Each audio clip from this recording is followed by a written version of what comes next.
இன்னைக்கு பூண்டு சட்னி செய்ய போறேன். பூண்டு சட்னிக்கு தேவையான பொருள் பார்த்தீங்கன்னா, இப்படி 10-20 பல் பூண்டு தொளிச்சு வச்சுக்கோங்க. ஒரு 10-15 சின்ன வெங்காயம், 4 வரமிளகா, கொஞ்சம் புளி, இதெல்லாம் போட்டு எப்படி செய்யணும் காமிக்கிறேன். இப்படி ஒரு வடச்சட்டி வச்சுக்கோங்க. அடுப்பு பற்ற வச்சுக்கோங்க. பூண்டை போட்டுக்கோங்க. எண்ணெய் ஊற்றிக்கோங்க.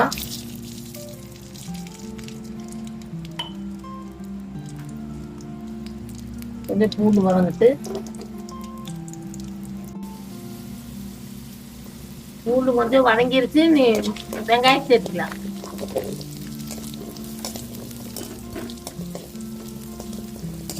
வெங்காயம் கொஞ்சம் வதங்கிட்டு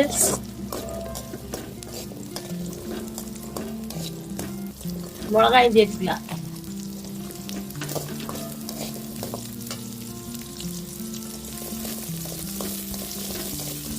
வெங்காயம் மிளகாயில வதங்கிருச்சு.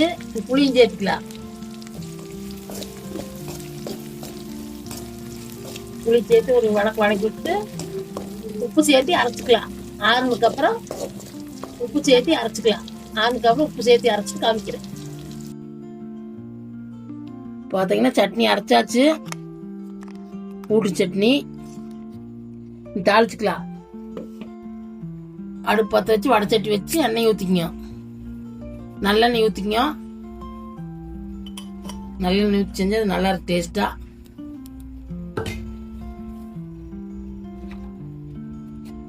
கடுகு ஊற்றிக்கலாம்.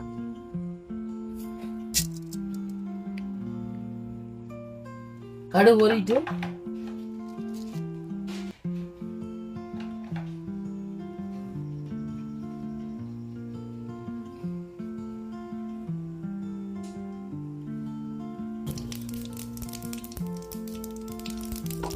கடுகு பொரிஞ்சிருச்சு.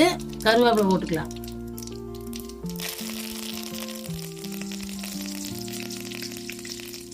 நீ சட்னி அரைச்சி சேர்த்துக்கலாம்.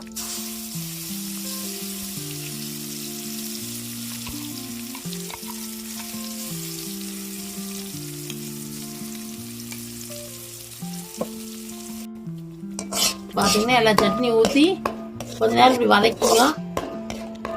இது பார்த்தீங்கன்னா ஃப்ரிட்ஜில் வச்சுட்டா 2-3 நாளைக்கு கூட சாப்பிடலாம், கிடாது. இட்லி தோசைக்கெல்லாம் சாப்பிடலாம்.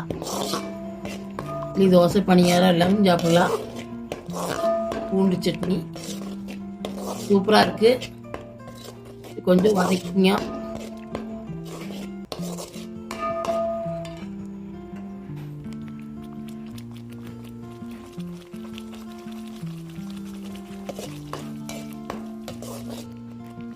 நல்லா கொஞ்சம் வதக்கிங்க. நீ அடுப்பு ஆஃப் பண்ணிடலாம். பூண்டு சட்னி ரெடி. நீங்களும் இந்த மாதிரி செஞ்சு பாருங்க. இட்லி தோசைக்கெல்லாம் சூப்பராக இருக்குது. செஞ்சு பார்த்துட்டு வீடியோ பிடிச்சிருந்தா லைக் பண்ணுங்க, ஷேர் பண்ணுங்க, சப்ஸ்கிரைப் பண்ணுங்க.